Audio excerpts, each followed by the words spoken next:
ভাই ব্রাদারের যে প্রশ্ন সেটা হচ্ছে যে কোন কোম্পানিগুলো ভালো হবে। দেখেন, আমি যদি টপ 3 থেকে 5টা কোম্পানির কথা বলি, তো সেক্ষেত্রে স্কোয়ার, ইনসেপ্টা, বেক্সিমকো এবং রেডিয়েন্টের কথা বলি, পাশাপাশি পপুলার হেলথ কেয়ার, এবং পরবর্তী যে পজিশনগুলো আছে সেগুলো হচ্ছে অপশনিন, তারপর আপনার অ্যারিস্টো ফার্মা, হ্যাঁ, এই যে এরকম আছে। তো টপ যদি 3-4টা কোম্পানির কথা বলি, স্কোয়ার, ইনসেপ্টা, বেক্সিমকো। দেখেন, বেক্সিমকো ফার্মাসিউটিক্যাল, এটা হচ্ছে গিয়ে ফার্মাসিউটিক্যাল জগতে একটা মহাবিদ্যালয়। আপনি যত কোম্পানি দেখতেছেন এবং এর যে টপ লেভেলের ম্যাক্সিমাম লোকজন কিন্তু বেক্সিমকোতে জব করে তারপর আপনার প্রমোশন পাইছে বা এই সমস্ত পদে গিয়েছে। এই যে বর্তমান যে স্কোয়ার আছে, স্কোয়ারকে বিট দেওয়ার মতো একটা কোম্পানি আছে যে স্কোয়ারের পিছনে ফেলবে, স্কোয়ারের পিছনে ফেলবে, 1 নাম্বার হবে। সেই কোম্পানি হচ্ছে গিয়ে ইনসেপ্টা ফার্মাসিউটিক্যাল। এই ইনসেপ্টা ফার্মাসিউটিক্যালের যে মালিক মুক্তাদির রহমান স্যার, উনি হচ্ছে গিয়ে বেক্সিমকোর কর্মকর্তা ছিলেন বা বেক্সিমকোতে চাকরি করতেন, এবং ওনার যে ওয়াইফ, উনিও বেক্সিমকোর কর্মী ছিলেন। তো সেখান থেকে আমি বেক্সিমকো কোম্পানিকে আমি 10-এ 10 দেবো চাকরির ক্ষেত্রে। কারণ বর্তমান সময়ে যে আধুনিক ফার্মাসিউটিক্যাল, এটা তার উপহার, বেক্সিমকোর উপহার। এই বেক্সিমকো কোম্পানি বাংলাদেশে হয়েছে যে একটা মহাবিদ্যালয় ফার্মাসিউটিক্যাল কোম্পানির। যদি ফার্মাসিউটিক্যাল কোম্পানিগুলোকে একটা অনেকগুলো বিশ্ববিদ্যালয় ধরেন, তাহলে বেক্সিমকো হবে তার প্রধান। তো সেখান থেকে আমি বেক্সিমকোকে 10-এ 10 দিই সবসময়, এবং এটা চাকরির পরিবেশও মোটামুটি ভালো আছে।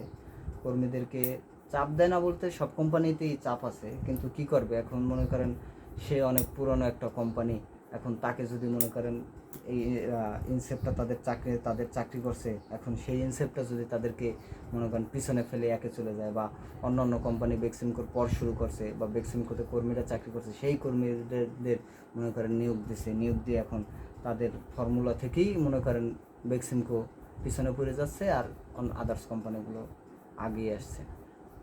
তো সেক্ষেত্রে তো একটু আপনাকে চাপ দেবেই, তাদের তো একটা ইজ্জত আছে ভাই। আপনি বলেন, আপনি যদি আগে মনে করেন খাইতেন 3 বেলা, এখন কি আপনার 2 বেলা খাইলে কি আপনার কেমন লাগবে? ভালো লাগবে না, নিশ্চয়ই খারাপ লাগবে। বুঝাইলাম আর কি। তো আপনারা বেক্সিমকোতে যেতে পারেন। ওরকম আহামরি আপনার যে জব থ্রেট বুঝতে তো পারছেন, থ্রেটটাই যে আপনার জব কিন্তু ক্যান্সেল ডাইরেক্ট, কিন্তু এই মাসে যদি অ্যাচিভমেন্ট না করতে পারেন, আপনাকে আমরা কন্টিনিউ করতে পারছি না ভাই, আপনি আপনার রাস্তা দেখেন। আপনাকে রাস্তা দেখতেই হবে ভাই। এইটা কিন্তু আছে কম, বেক্সিমকোতে কম, আদার্স কোম্পানিতে আরও বেশি। এবং এই যদি আপনারা জব থ্রেট থেকে বাঁচতে চান, তাহলে আপনারা যাবেন স্কোয়ারে গেলে কি হবে, স্কোয়ারে আপনারা অনেক টাকা বেতন পাবেন, অনেক টাকা পয়সা পাবেন, কাজের একটা পরিবেশ আছে, এবং তারা আপনি সব জায়গায় বলতে পারবেন যে আপনি স্কোয়ারে চাকরি করেন। স্কোয়ারে কিন্তু যারা চাকরি করে তাদের কিন্তু এখনও মানুষ পছন্দ করে, এবং দেখবেন যারা শোনে, ম্যাক্সিমাম যে কোম্পানি যদি শোনে যে ঔষধ কোম্পানিতে চাকরি করে, তাহলে আগে জিজ্ঞাসা কী কোম্পানি। যদি শোনে যে আপনার যে কিছু কিছু কোম্পানি আছে ভালো কোম্পানি, কিন্তু নামগুলো এরকম ফোটে না, ঠিক আছে, চেনে না। আর যদি বলেন যে ছেলে কী করে, ঔষধ কোম্পানি, কী কোম্পানি, স্কোয়ার, আর কিছু কিন্তু বলার দরকার নেই। এই ক্ষেত্রে স্কোয়ারের কিন্তু ব্যাপক একটা সুনাম আছে। তো স্কোয়ারের সুনাম যেরকম আছে, তাদের ভিতরকারও পরিবেশও খুব ভালো আছে। আপনারা যদি স্কোয়ারে যান, আপনারা দীর্ঘদিন চাকরি করতে পারবেন এবং ক্যারিয়ার সাকসেস হইতে পারবেন। আদার্স যে কোম্পানি আছে, ওগুলো আপনি কিছু করতে পারবেন না। যদি অল্পর ভিতর থাকতে চান, তাহলে আপনি যাইতে পারেন ইনসেপ্টা বা রেডিয়েন্ট, পপুলার আছে, এগুলো আপনি যেতে পারেন। আর যে ইনসেপ্টা ফার্মাসিউটিক্যাল যে এই জায়গার যে মুক্তাদির রহমান স্যার, ওনার সম্পর্কে আমি জানি, কারণ আমি ইনসেপ্টার কলিগ ছিলাম, এখন নাই। তো মুক্তাদির রহমান স্যার কিন্তু খুবই পরিশ্রমী একটা লোক ভাই, খুব পরিশ্রমী লোক, এবং ওনার মতো পরিশ্রমী লোক যে বেক্সিমকোর একজন কর্মচারী থেকে, কর্মচারী না, আমার ভুল হয়েছে, আই এম সরি, মানে বেক্সিমকোর একজন মানে কর্মকর্তা হিসেবে উনি বেক্সিমকোতে থেকে পরবর্তীতে উনি একটা কোম্পানির মালিক হয়। সেক্ষেত্রে আপনারা বুঝেন যে কী পরিমাণ পরিশ্রম এবং সাহসী উদ্যোগ থাকলে একটা লোক এতদূর পর্যন্ত যেতে পারে, যেটা এখন স্কোয়ারকে লিড দিতে মানে সক্ষম। একমাত্র স্কোয়ারের ঘাড়ে নিঃশ্বাস ফেলে, স্কোয়ারের পিছনে ফেলবে, সেরকম একটা কোম্পানি বাংলাদেশে বেক্সিমকো, ইনসেপ্টা। এবং এটা সম্ভব হয়েছে যে ইনসেপ্টার যে মালিক মুক্তাদির রহমান স্যার, তার জন্য। সে খুবই ভালো মানুষ, উনি কোনো কর্মীদেরকে ঠকায় না, ঠকায় ওনার যে কর্মকর্তা আছে তারা। তো সেক্ষেত্রে যদি ইনসেপ্টায় যান, আপনাদের জন্য শুভকামনা, বেস্ট অফ লাক। কারণ হচ্ছে গিয়ে ইনসেপ্টায় আপনার টাকা পয়সা মোটামুটি আছে, তবে এখানে জব থ্রেট আছে এবং আপনার কাজের খুব প্রেশার। আপনি ধরতে পারেন যে এক প্রকার স্ট্রিম রোলার আপনার উপরে চলে যাবে, বাট কোনো আওয়াজ করতে পারবেন না, এরকম একটা কোম্পানি ইনসেপ্টা ফার্মাসিউটিক্যাল। তো ইনসেপ্টা ফার্মাসিউটিক্যালের আপনারা যদি অনেক মানে স্ট্রং হন, অনেক মনোবল হন, তাহলে আপনারা যেতে পারবেন, এবং বুদ্ধিদীপ্ত হতে হবে ভাই আপনাকে। ইনসেপ্টা কোম্পানিতে আপনি ওই যে শুধু মনোবল, গায়ের জোর দিয়ে ভাই আপনি কাজ করতে পারবেন না, কাজ করতে কিছুতেই আপনি পারবেন না। এবং আমি এই কারণে এই কথাগুলো বলি যে ফার্মাসিউটিক্যাল জবটা এখন হচ্ছে যে সবচাইতে ইজি একটা জব। এই জবগুলো এখন কারা পায় জানেন? এই জবগুলো মানে যে কেউ আসলেই আপনার শুধু ইন্টারভিউ বোর্ডে গেলে বা কোনো ম্যানেজার RSM এর কাছে গেলেই আপনাকে নিয়ে নেবে, বুঝতে পারছেন? এই জবটা এখন এত সহজ। ফার্মাসিউটিক্যাল জব দেখবেন যে প্রত্যেক মাসে 3-4বার 2-3বার দেয় কোম্পানির নিয়োগ হয়, 3-4টা ব্যাচ বসাই দেয় ট্রেনিংয়ে, আবার মনে করেন 2 মাস পর খালি আবার মনে করেন বসাই দেয়। প্রত্যেক মাসেই দেখবেন এরকম নিয়োগ, এক ব্যাচ যায় এক ব্যাচ ঢুকায়, এক ব্যাচ যায় এক ব্যাচ ঢুকায়, এরকম করে নিয়োগ হয়, চাকরি দেয়, চাকরি যায়, আবার চাকরি দেয়, চাকরি যায়, এরকম করে চলতেছে কন্টিনিউ ম্যাক্সিমাম কোম্পানি। শুধু একটু আপনার মানে বাংলাদেশি কোম্পানি হিসেবে স্কোয়ার এটার চাপ একটু কম, স্কোয়ারে নিয়োগ দেয় অনেক দিন পর পর। কারণ কি, স্কোয়ারে যারা চাকরি করে তারা কিন্তু সহজে চাকরি ছাড়ে না, এবং তারা দীর্ঘদিন চাকরি করে, এবং দেখবেন তারা খুব স্বাচ্ছন্দ্য বোধ করে। তাদের চেহারার ভিতরেও দেখবেন কিন্তু একটা মানে মানে কি বলবো, একটা নুরানি ভাব, একটু তেল মাখা থাকে, হ্যাঁ, যারা স্কোয়ারে চাকরি করে। আর একটা কোম্পানি আছে ভাই, অপশনিন, ওদের যে পোলাপান আছে, সন্ধ্যার পর দেখবেন কি ওই পোলাপানগুলো কি মানে কি অবস্থা, যে কিছু একদম মনে করেন টপ 50-এর বাইরে কিছু কোম্পানি আছে না, যে গ্রামে বেসে কোয়াক ডাক্তারের কাছে যে ভাই রাইখা দেন, বেচছে টাকা দিয়ে, মানে কোনো কাজ বাজ নাই, ওই রকম অবস্থা দেখাইতেছে। টপ অপশনিন হয়েছে যে একটা লিডিং একটা কোম্পানি, কিন্তু এত প্রেশার ভাই। টাকা পয়সা আছে, কিন্তু টাকা পয়সা দিয়ে কী করবেন ভাই? টাকা পয়সা দিয়ে কি আপনি টয়লেটের সুখ পাবেন? টাকা পয়সা দিয়ে কি আপনি ভাই বিছানার সুখ পাবেন না ভাই। আপনার যে ঘুমের সুখ, আপনার যে শান্তি, এরা ভাই ওই কিছু দেয় না। ওই কোনো কাজ না থাকলেও দেখা যাইতেছে আপনারা বলবে যে 100 প্রেসক্রিপশন ধরেন, 100 প্রেসক্রিপশন যে চেক করেন, এরকম আপনারা দিয়ে রাখবে যে আজকে একটু কাজের চাপ কম, যেমন সরকারি বন্ধের দিন, আজকে কেউ আসবে না, সরকারি বা হসপিটাল খুলবে না বা এই জাতীয় কিছু, ঠিক আছে? তো দেখবেন যে তারা বলে কি অপশনেন যে কালকে তো সবার বন্ধ আছে, তাইলে দিয়ে ওদের ফাঁসাইয়া একটা মিটিং ডেকে দিছে।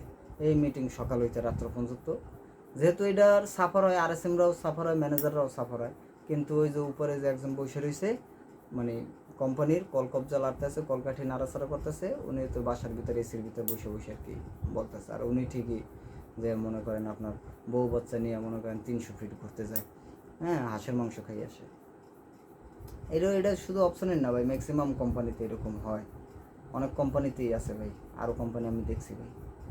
তো আপনারা যারা চাকরি করবেন যদি পারেন, সম্ভবত আমি আসলে আর একটা কোম্পানির কথা বলি, সেটার বিতর্গত আমার জিনিসটা আমার জানা নাই, কারণ এই কোম্পানিটা খুবই নিরিবিলি চলে এবং তাদের কলিগরাও খুব ভালো, মন মানসিকতাও কলিগদের ভালো হয়, কারণ তারা তো টাকা পায় ভাই, টাকা পাইলে তো মন মানসিকতা এমনিই ভালো হবে। সেটা হচ্ছে যে ভাই রেডিয়েন্টের নিয়মকানুন আমি খুবই ভালো দেখছি ভাই। ওদের হয়েছে যে মানে আপনার অফিসিয়াল চাকরির মতো ওরাই করে, হ্যাঁ, ব্রিফ কেস থাকে। আপনার ভিজিট করতে গেলে ভাই, আপনি যে ঔষধ কোম্পানিতে চাকরি করেন, এটা শুধু একমাত্র রেডিয়েন্ট দেখলেই বুঝবেন, যে রেডিয়েন্টের ছেলেপেলেদের দেখলে আপনি বুঝবেন যে এরা আসলে ফার্মাসিউটিক্যালের চাকরি করে, ফার্মাসিউটিক্যাল জব করে। আদার্স স্কোয়ার বাদে আর কোনো ছেলেপেলে দেখলে আপনি বুঝবেন না যে এরা ফার্মাসিউটিক্যাল জব করে নাকি কোনো স্কুলের স্টুডেন্ট যে ফুটবল খেলে বা ক্রিকেট খেলে আসছে, হ্যাঁ সেরকম ঘরমক্ত আর কি, ঘামে টামে ভেজা, এরকম দেখতেন। তো আপনাদেরকে বলবো যে আপনারা বাংলাদেশি কোম্পানি হিসেবে স্কোয়ারে যাবেন, রেডিয়েন্টে যাবেন। এই দুটো কোম্পানি আমি আপনাদেরকে সাপোর্ট করব, মানে সাপোর্ট বলতে আর কি আপনাদের আমি সাজেস্ট করব, স্কোয়ার, রেডিয়েন্ট, এই দুইটা যদি পারেন সম্ভব হলে এই দুইটা যাবেন। আর আরেকটা বার্তা দিয়ে রাখি, সেটা হচ্ছে গিয়ে আমার কোম্পানিতে এক কলিগ আসছে গতকালকে ইন্টারভিউ দিতে। তো আমি আবার RSM স্যারের সাথে দেখা করতে গেছিলাম। আমার RSM আবার আমাকে খুব ভালোবাসে, হ্যাঁ আমি আবার স্টেট কার্ড কথা বলি, তো মানে RSM যেইটা আমি আর কি বলি ওইটা আমি করি। আমার যেটা বলে যে আপনি আজকে আমার 20,000 টাকার অর্ডার আইনে দেবেন, আমি 20,000 টাকার অর্ডার দিই যে কোনো ওয়েতে। এটা যারা চাকরি করে তারা জানে, RSM স্যারও জানে, কিন্তু এখন ভাই পরিস্থিতি এমন একটা পর্যায়ে যে RSM স্যার যাই নাও মনে করেন ওনারও মানে চোখে চশমা দেওয়া ছাড়া উপায় নাই, কারণ উনিও জব করে, উনিও এই জবটাকে ওন করে ভাই। RSM স্যারও আমাদের মতো একজন, বুঝছেন, উনি মাঠের লোক, উনি আমাদের মতো পরিশ্রম করে। এই যত RSM আছে, RSMরা ভালো হয় ভাই। RSM ম্যানেজারের সম্পর্কে আমি বলছিলাম ভাই, একটা ভিডিও আপনাদেরকে দেবো ভাই, কারণ RSM স্যাররা কীরকম হয়। RSM স্যাররা কিন্তু ভাই ওনাদের সম্পর্কে না বলে ভাই, ওনাদের সম্পর্কে আমি কোনো কমেন্ট করতে চাই না, কারণ ওনারা খুব পরিশ্রম করে এই জায়গায় গেছে ভাই। RSM স্যাররা মাঝখানে আরেকটা লেভেল আছে, ওইটা সম্পর্কে বলবো। এনারা কতদিন পর RSM হয় তখন আর কি তারা এইগুলো করে, কিন্তু এর আগের পর্যায়ে ওনাদের ব্যবহারগুলো আমি বলবো ভাই আপনাদেরকে, বলছেন মানে কীরকম হয়। আমার কথার সাথে মিলেই দেখেন ভাই, আমি কোনো ফাইজলামি আর ফাও কথা বলি না, হ্যাঁ, এবং এই কথাগুলো সত্য। আর যে RSM স্যাররা আছে তারা খুব পরিশ্রমী হয় ভাই, এবং তারা কিন্তু কারো চাকরি সহজে খায় না ভাই, সহজে আপনাকে জব থ্রেট দেবে না ভাই RSM স্যাররা। RSM স্যাররা জব থ্রেট দেওয়ার কারণ আছে, এবং কী কারণে দেয় সেগুলো আমি বলবো, কার ইসে দেয় এবং কেন দেয়। আর যেই কথাটা আপনাদেরকে আরেকবার বলছি, মানে মাঝখানে বলছিলাম যে ফার্মাসিউটিক্যাল চাকরিটা এমন একটা সহজ, এই জায়গায় সব ভাই মানে কি বলবো, যত ছেলেপেলে আসে সবগুলো মনে হইতে যেন মানে গর্ত থেকে বেরোয় গেছে, মানে কূপমণ্ডুক ধারণা, মানে ওই যে আপনার ব্যাঙের যে ধারণা না, যে গর্তের মধ্যে দেখে আকাশ মনে এতটুকু, যখন বাইরে বেরিয়ে আসে তখন মানে এত সহজ চাকরি ভাই, এত সহজ ফার্মাসিউটিক্যাল জব ভাই, বুঝছেন, মানে যে কেউ চাকরি পায় আর যখন তখন চাকরি ছাড়ে, যে কেউ চাকরি পায় যখন তখন। এগুলো এখন একটা কি বলবো ভাই, ফার্মাসিউটিক্যালের জবটা হয়ে গেছে এমন একটা অবস্থা, চাকরি বেশি দিন করতে পারে না, একটা মানে পাড়ার মতো হয়ে গেছে এখানে, বুঝছেন। তো আপনাদেরকে আমি বলবো যে আপনারা বেকার যারা আছেন, যাদের মনে করেন বিয়ে শাদী করছেন, বাড়িতে টাকা পয়সা দেওয়া লাগে, বিভিন্ন সমস্যায় জর্জরিত, হ্যাঁ এরকম আমাদের বাংলাদেশে